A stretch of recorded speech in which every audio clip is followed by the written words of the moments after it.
கிறிஸ்துவுக்குள் பிரியமானவர்களே, வழிகாட்டும் ஒளியின் நிகழ்ச்சிக்கு உங்களை அன்புடன் அழைக்கிறோம். இன்றைய ஆரோக்கிய செய்தியாக தண்ணீரை பற்றி பார்ப்போம். தண்ணீர் நமக்கு மிக அவசியம். தண்ணீர் இல்லாமல் நாம் எந்த வேலையும் செய்யவும் முடியாது. ஆனால் தண்ணீரை நாம் எப்படி நம் உடலுக்கு எடுக்க வேண்டும் என்பதை பற்றி பார்க்க போகிறோம். நாம் ஒவ்வொரு முறையும் உணவு உட்கொள்ளும் பொழுது தண்ணீர் குடிப்பது நமது வழக்கமாக இருக்கிறது. ஆனால் உணவு உட்கொண்டு கொண்டே இருக்கும் பொழுது தண்ணீர் குடிக்காமல் உணவு உட்கொண்ட பிறகு ஒரு டம்ளர் வெதுவெதுப்பான தண்ணீரை நாம் குடித்தோம் என்றால் அது நம்முடைய செரிமானத்திற்கு உதவியாக இருக்கிறது. ஆகையால் அப்படிப்பட்ட ஒரு வழக்கத்தை நம் வாழ்க்கையிலே நாம் கடைப்பிடிப்போம், ஆரோக்கியமாக வாழ்வோம். கிறிஸ்துவுக்குள் பிரியமானவர்களே, உங்கள் அனைவரையும் வழிகாட்டும் ஒளி நிகழ்ச்சியின் மூலமாக சந்திப்பதிலே நான் மிக்க மகிழ்ச்சி அடைகின்றேன்.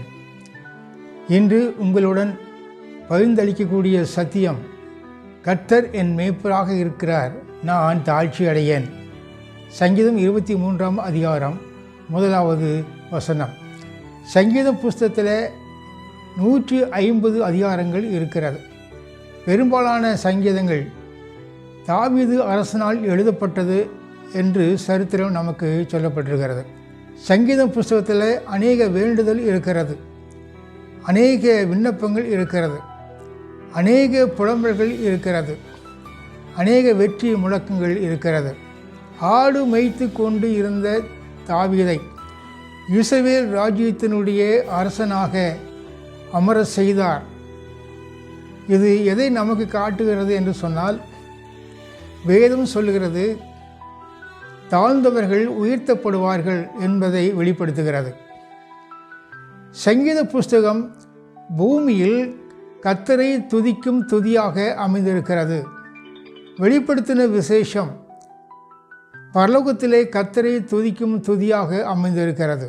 அப்படி என்றால் பூமியிலும் கர்த்தரை துதிப்போம், பரலோகத்திலும் கர்த்தரை துதிப்போம். நாம் சிறுவர்களாக இந்த சமயத்தில் பெற்றோர்கள் நமக்கு சொல்லிக் கொடுக்கக்கூடிய 2 வசனங்கள். ஒரு வசனம் என்னவென்றால், ஆதியாகமம் 1:1, ஆதியிலே தேவன் வானத்தையும் பூமியையும் சிருஷ்டித்தார். 2வது வசனம், கர்த்தர் என் மேய்ப்பராக இருக்கிறார், நான் தாழ்ச்சி அடையேன். ஒரு சமயத்தில் மகன் அம்மாவை பார்த்து, வேதாகமத்திலே மத்திய புஸ்தகம் சங்கீதம் என்று நாம் சொல்லுகிறோம், ஆனால் சங்கீத புஸ்தகம் ஏன் வெளுத்து காணப்படுகிறது, கிழிந்து காணப்படுகிறது, அழுக்காகவும் காணப்படுகிறது என்று கேட்டான். அப்பொழுது அம்மா மகனிடத்தில் சொன்னார்கள், எல்லா மக்களாலும் போற்றப்படக்கூடிய ஒரு புஸ்தகம் சங்கீத புஸ்தகம், எல்லாரும் விரும்பி படிக்கக்கூடிய புஸ்தகம் சங்கீத புஸ்தகம். அது சிறுவர்களாக இருந்தாலும் சரி, வாலிபர்களாக இருந்தாலும் சரி, பெரியவர்களாக இருந்தாலும் சரி, அந்த புஸ்தகத்தை அவர்கள் விரும்பி அடிக்கடி எடுத்து அங்கே வாசிக்கிறார்கள். கவலையாக இருக்கின்ற பொழுது அந்த புஸ்தகத்தை வாசிக்கிறார்கள், மகிழ்ச்சியாக இருக்கும்போது அந்த புஸ்தகத்தை வாசிக்கிறார்கள். வாலிபர்களுக்கு இந்த புஸ்தகம் வழிகாட்டும் தோழனாக அமைந்திருக்கிறது. முதியவர்களுக்கு இந்த புஸ்தகம் வாக்குத்தத்த ஊன்றுகோலாய் அமைந்திருக்கிறது. ஒரு சமயத்தில் ஒரு வாலிப ஆணும் வாலிப பெண்ணும் திருமணம் செய்தார்கள்.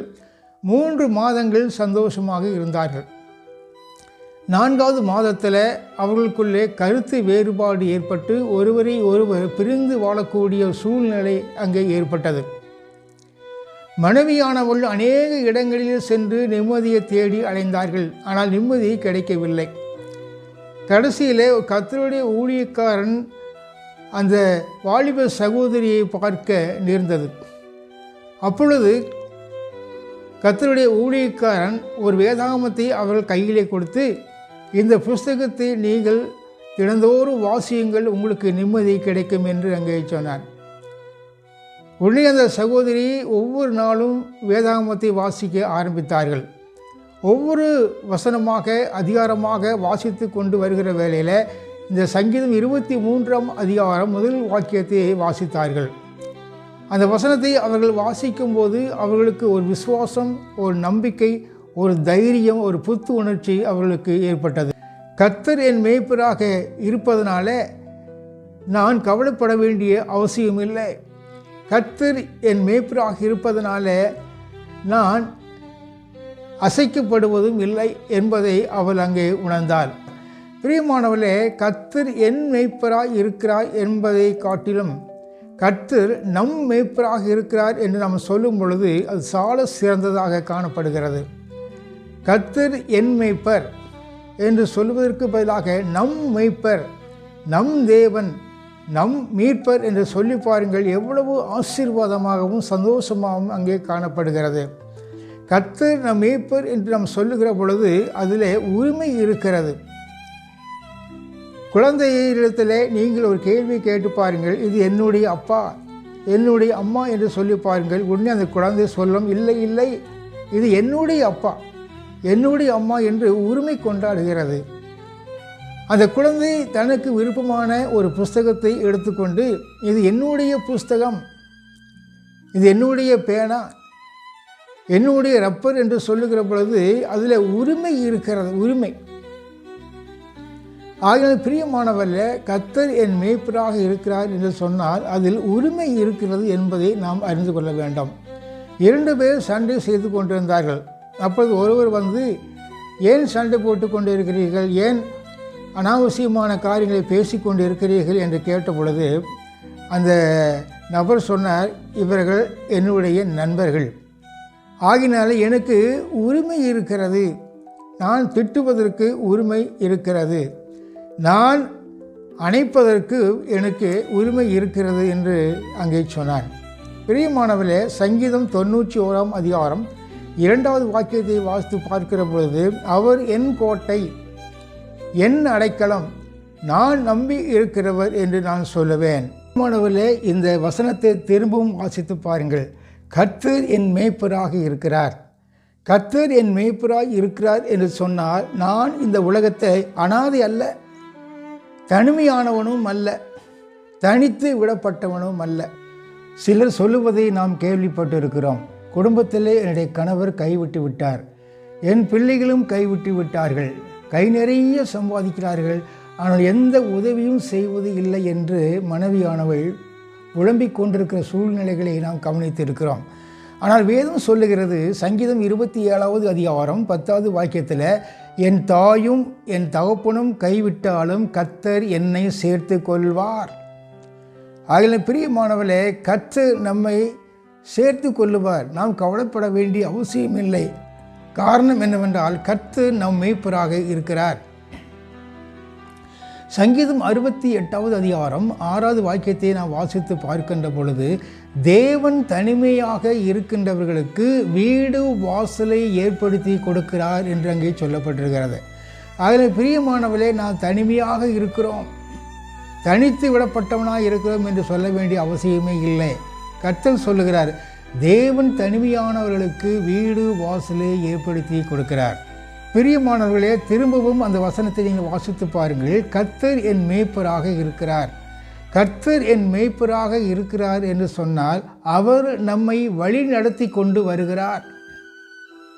கர்த்தர் மோசேயும் ஆரோனையும் அழைப்பித்து, நீங்கள் எகிப்து தேசத்துக்கு போங்கள், பார்வோனிடத்திலே பேசுங்கள், என்னுடைய ஜனங்கள், அதாவது இஸ்ரவேல் ஜனங்களை கூட்டிக் கொண்டு வாருங்கள், அவர்களுக்கு நான் பாலும் தேனும் ஓடுகிற தேசத்தை கொடுப்பேன் என்று வாக்குறுதி கொடுத்தார்.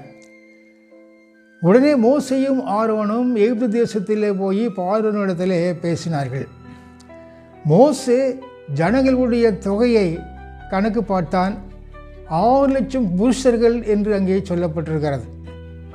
ஒருவருக்கு ஒரு மனைவி என்று சொன்னாலும் இன்னொரு 6,00,000, ஒரு குடும்பத்துக்கு ஒரு குழந்தை என்று சொன்னாலும் இன்னொரு 6,00,000, ஆக மொத்தம் 18,00,000 மக்களை ஆண்டவருடைய உதவியோடு மோசே வழிநடத்தி கொண்டு வந்தார் என்று வேதத்திலே நமக்கு அங்கே சொல்லப்பட்டிருக்கிறது.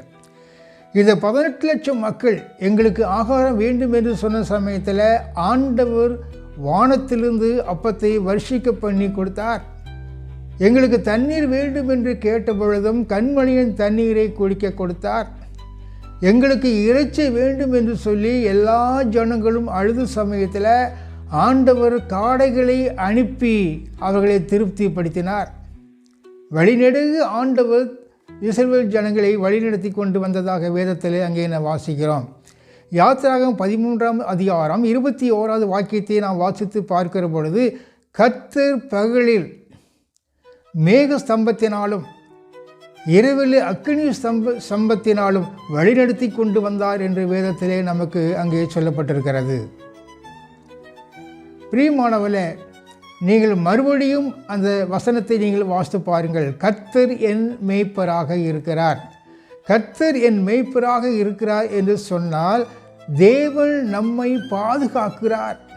சங்கீதம் 50வது அதிகாரம் 15வது வாக்கியத்திலே வாசிக்கிறோம், ஆபத்து நாட்களிலே என்னை நோக்கி கூப்பிடுங்கள், நான் உன்னை விடுவிப்பேன், நீ என்னை மகிமைப்படுத்துவாய். நமக்கு பிரச்சனைகள் வரும்பொழுதும் கஷ்டங்கள் வரும்பொழுதும் ஆண்டவரை நோக்கி ஜெபிக்க வேண்டும், ஆண்டவரிடத்திலே கேட்க வேண்டும். ஆண்டவர் அதிசயமாக அற்புதமாக நம்மை வழிநடத்த சித்தமாக இருக்கிறார். தானியேல் 3ஆம் அதிகாரத்தில் வாசிக்கும் போது, சாதராக், மேஷாக், ஆபேத் நேகோ அவர்களை எரிகிற அக்கினி சூளையில் போடப்பட்டிருந்த சமயத்திலும், தானியேல் 6ஆம் அதிகாரத்தில் தானியேலை சிங்க கெபியிலே போடப்பட்ட அந்த சமயத்திலும் ஆண்டவர் அதிசயமாக அற்புதமாக பாதுகாத்தார் என்று வேதம் நமக்கு தெளிவாக சுட்டி காட்டுகின்றது. திரும்பவும் நீங்கள் அந்த வசனத்தை வாசித்து பாருங்கள். கர்த்தர் என் மேய்ப்பராக இருக்கிறார்.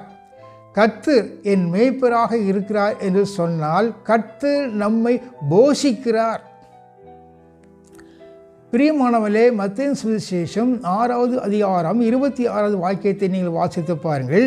ஆகாயத்து பட்சிகளை கவனித்து பாருங்கள், அவைகள் விதைக்கிறதும் இல்லை, அறுக்கிறதும் இல்லை, களஞ்சியத்தில் சேர்த்து வைப்பதும் இல்லை, ஆனாலும் அவைகளையும் உங்கள் பரமபிதா பிழைப்பூட்டுகிறார் என்று அங்கே சொல்லப்பட்டிருக்கிறது.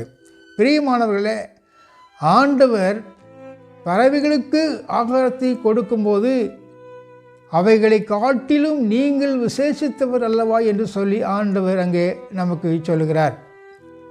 2 ராஜாக்கள் 17வது அதிகாரம் 1 வாக்கியத்தில் இருந்து நாம் வாசித்து பார்க்கிற பொழுது, எலியா தீர்க்கதரிசி ஆகாப் அரசனுக்கு பயந்து போய் யோர்தானுக்கு நேராக இருக்கக்கூடிய கேரித் ஆற்றண்டையிலே ஒளிந்து கொண்டிருக்கிற வேளையில் கர்த்தர் காகங்கள் மூலமாக விடியற்காலத்திலே அப்பமும் இறைச்சியும் சாயங்காலத்திலே அப்பமும் இறைச்சியும் ஆண்டவர் கொடுத்தார் என்று விவிலியத்திலே நமக்கு அங்கே சொல்லப்பட்டிருக்கிறது. சங்கீதம் 37வது அதிகாரம் 25வது வாக்கியத்தை வாசிக்கிற பொழுது, நான் இளைஞனாக இருந்தேன், முதிர் வயது உள்ளவனானுமானேன், நீதிமான் கைவிடப்பட்டதையும் அவன் சந்ததி அப்பத்துக்காக இறந்து திரிகிறதையும் நான் காணவில்லை என்று அங்கே சொல்கிறார். ஆகையினால பிரியமானவர்களே, கர்த்தர் நம் மேய்ப்பராக இருக்கிறார் என்று நாம் சொல்லுகிற பொழுது நாம் தாழ்ச்சி அடையப் போவதில்லை, கவலைப்பட வேண்டிய அவசியமும் இல்லை. திரும்பவும் அந்த வசனத்தை நீங்கள் வாசித்து பாருங்கள். கர்த்தர் என் மேய்ப்பராக இருக்கிறார். கர்த்தர் என் மேய்ப்பராக இருக்கிறார் என்று சொன்னால் அவர் நம்மை விசாரிக்கிறார். நாம் யாரையாவது சந்தித்து பேசும்போது நீங்கள் எப்படி இருக்கிறீர்கள், சுகமாக இருக்கிறீர்களா, பிள்ளைகள் நன்றாக இருக்கிறார்களா என்று நாம் விசாரிப்பதைப் போலவே ஆண்டவர் நம்மையே விசாரிக்கிறார். 1 பேதுரு 5ஆம் அதிகாரம் 17வது வாக்கியத்தில் வாசிக்கிறோம், அவர் உங்களை விசாரிக்கிறவானபடியினாலே உங்களுடைய கவலைகள் எல்லாம் அவர் மேல் வைத்து விடுங்கள் என்று ஆண்டவர் அங்கே சொல்லுகிறார். பிரியமானவர்களே, நம்முடைய வாழ்க்கையிலே கஷ்டங்கள் வரலாம், துன்பங்கள் வரலாம், வியாகுலங்கள் வரலாம், வேதனைகள் வரலாம், சோதனைகள் வரலாம், போராட்டங்கள் வரலாம். ஆண்டவர் சொல்லுகிறார், எல்லா கவலைகளையும் என்மேல் வைத்து விடுங்கள் என்று அங்கே சொல்லுகிறார். மத்தேயு சுவிசேஷம் 11ஆம் அதிகாரம் 28வது வாக்கியத்தில் வாசிக்கிறோம், வருத்தப்பட்டு பாரம் சுமக்கிறவர்களே நீங்கள் எல்லாரும் என்னிடத்திலே வாருங்கள், நான் உங்களுக்கு இளைப்பாறுதலை கொடுப்பேன் என்று ஆண்டவர் அங்கே சொல்கிறார். ஆகினாலே நாம் தாழ்ச்சி அடைய வேண்டிய அவசியமே இல்லை, குறைவுபட வேண்டிய அவசியமும் இல்லை, கவலைப்பட வேண்டிய அவசியம் இல்லை. பரிசுத்த யோவான் எழுதின சுவிசேஷம் 5வது அதிகாரத்திலே வாசிக்கிறோம், 38 வருட காலமாக மிகவும் சுவீனமாக இருந்த ஒரு மனுஷன், நடக்க முடியாத ஒரு மனுஷன் பெதஸ்தா குளத்தின் அருகே படுத்திருந்த சமயத்தில் யாரும் அவருக்கு முன் வந்து உதவி செய்யவில்லை. ஆனால் இயேசுவானவர் இந்த மனுஷனுடைய பக்கத்திலே வந்து அவளை நோக்கி, நீ சுஸ்தமடைய விரும்புகின்றாயா என்று அங்கே கேட்டார். ஆம் ஆண்டவரே என்று சொன்ன சமயத்தில் ஆண்டவர் அந்த மனிதரை பார்த்து சொல்கிறார், எழுந்து உன் படுக்கையை எடுத்துக்கொண்டு போ என்று அங்கே சொல்கிறார். இயேசுவானவர் எந்த மருந்தும் கொடுக்கல, எந்த மாத்திரையும் கொடுக்கல, எந்த சிகிச்சையும் கொடுக்கவில்லை. ஆனால் நீ எழுந்து உன் படுக்கையை எடுத்துக்கொண்டு போ என்று அங்கே சொன்னார். ஆண்டவர் விசாரித்தார். ஆம் ஆண்டவரை என்று சொன்னான். உடனே ஆண்டவர் அவனை பார்த்து, நீ எழுந்து உன் படுக்கை எடுத்துக்கொண்டு போ என்று சொன்னார். சங்கீதம் 33ஆம் அதிகாரம் 9வது வாக்கியத்தில் வாசிக்கிறோம், அவர் சொல்ல ஆகும், அது கட்டளையிட நிற்கும் என்று அங்கே வாசிக்கிறோம். ஒரு பள்ளிக்கூடத்திலே ஆண்டு விழா வந்தது. அந்த ஆண்டு விழாவின் போது மாணவர்களுக்கு அநேக நிகழ்ச்சிகளை ஆசிரியர்கள் கற்றுக் கொடுத்தார்கள். அந்த சமயத்தில் ஒரு ஆசிரியர் ஒரு கிறிஸ்தவ மாணவனை பார்த்து, தம்பி, சங்கீதம் 23வது அதிகாரத்தை உன்னால் மனப்பாடம் செய்து சொல்ல முடியுமா என்று கேட்டார். சரி டீச்சர் என்று அவன் சொன்னான். உடனே அந்த மாணவன் சங்கீதம் 23வது அதிகாரத்தை மனப்பாடம் அவன் செய்தான். அந்த ஆண்டு விழாவின் போது இந்த கிறிஸ்துவ சகோதரனை மேடையிலே நிற்க வைத்து மைக்கை கொடுத்து, நீ இந்த வசனத்தை நீ நன்றாக சொல்லு, எல்லாரும் உன்னை பார்த்து கொண்டு இருக்கிறார்கள் என்று சொன்னார். உடனே அந்த மாணவன் அந்த மைக்கை வாங்கி, கர்த்தர் என் மேய்ப்பராக இருக்கிறார் என்று சொன்னான். மற்ற வசனங்கள் அவனுடைய ஞாபகத்திற்கு வரல. உடனே டீச்சர் மேடைக்கு ஓடினார்கள். பக்கத்தில் நின்று தட்டி கொடுத்து, தம்பி கவலைப்படாதே, நீ பயப்படாதே, நீ இந்த வசனத்தை நன்றாக படித்திருக்கிறாய், நீ தைரியமாக சொல்லு என்று சொல்லி மைக்கை அவனிடத்திலே கொடுத்தார்கள். மறுபடியும் அந்த மாணவன் அந்த மைக்கை வாங்கி, கர்த்தர் என் மேய்ப்பராக இருக்கிறார், மற்ற வசனங்கள் அவனுடைய ஞாபகத்திற்கு வரல. உடனே அவனுடைய அம்மா மேடைக்கு ஓடினார்கள். ஓடி நின்று, இதோ டீச்சர் பக்கத்தில் நிற்கிறாங்க, நானும் பக்கத்தில் இருக்கிறேன், பயப்படாத, தைரியமாக சொல்லு, எல்லாரும் உன்னை பார்த்து கொண்டு இருக்கிறார்கள் என்று சொன்னார்கள். உடனே அந்த மாணவன் மறுபடியும் மைக்கை வாங்கி, கர்த்தர் என் மேய்ப்பராக இருக்கிறார், இதுவே எனக்கு போதும் என்று சொல்லிவிட்டு அமர்ந்து விட்டான். பிரியமானவளை, இன்றைக்கு கர்த்தர் நம் மேய்ப்பராக இருக்கிறார், இதுவே நமக்கு போதும். கர்த்தர் என் மேய்ப்பராக இருக்கிறார், நான் தாழ்ச்சி அடைவது இல்லை. கர்த்தர் என் மேய்ப்பராக இருக்கிறார், என்னை வழி நடத்தி கொண்டு வருகிறார். கர்த்தர் என் மேய்ப்பராக இருக்கிறார், என்னை பாதுகாக்கிறார். கர்த்தர் என் மேய்ப்பராக இருக்கிறார், நான் இந்த உலகத்திலே அனாதையானவனும் அல்ல, தனிமையானவனும் அல்ல, தனித்து விடப்பட்டவனும் அல்ல. கர்த்தர் என் மேய்ப்பராக இருக்கிறார், அவர் என்னை போஷிக்கிறார். கர்த்தர் என் மேய்ப்பராக இருக்கிறார், அவர் என்னை விசாரிக்கிறார். ஆயினாலே பிரியமானவர்களே, இன்றைக்கு நம்முடைய ஜெபம் எப்படி இருக்க வேண்டும் என்று சொன்னால், கர்த்தர் என் மேய்ப்பராக இருக்கிறார், இதுவே எனக்கு போதும். கர்த்தர் தாமே நம் அனைவரையும் ஆசீர்வதிப்பாராக. ஆமேன். வழிகாட்டும் ஒளியின் செய்தி உங்களுக்கு ஆசீர்வாதமாக இருந்திருக்கும் என நம்புகிறோம். தேவன் நம் அனைவரையும் ஆசீர்வதிப்பாராக. பிரார்த்தனை செய்வோம். பரலோகத்தில் வாசமாக இருக்கின்ற அன்பின் தகப்பனே, இந்த அருமையான வேலைக்காக உமக்கு நன்றி செலுத்துகிறோம். இந்த நேரத்திலும் எங்களுக்கு கிடைக்கப்பட்ட செய்திக்காக உமக்கு நன்றி செலுத்துகிறோம். கர்த்தர் என் மேய்ப்பராய் இருக்கிறார், நான் தாழ்ச்சி அடையேன் என்ற வசனம் எங்களுக்கு கிடைத்ததற்காக உமக்கு நன்றி. ஆம், நீர் எங்களுடைய மேய்ப்பராய் இருக்கிறபடினாலே நாங்கள் எதற்கும் கவலைப்படாமல் உமக்கு சாட்சியாய் வாழ எங்களுக்கு உதவி செய்ய வேண்டுமாய் கெஞ்சுகிறோம். எங்களை உமது பாதத்திலே அர்ப்பணம் செய்கிறோம். எங்களை ஏற்றுக்கொண்டு வழி நடத்துங்கள். கர்த்தராகிய இயேசு கிறிஸ்துவின் புண்ணிய நாமத்திலே மன்றாடி கேட்கிறோம் எங்கள் பரமபிதாவே. ஆமேன்.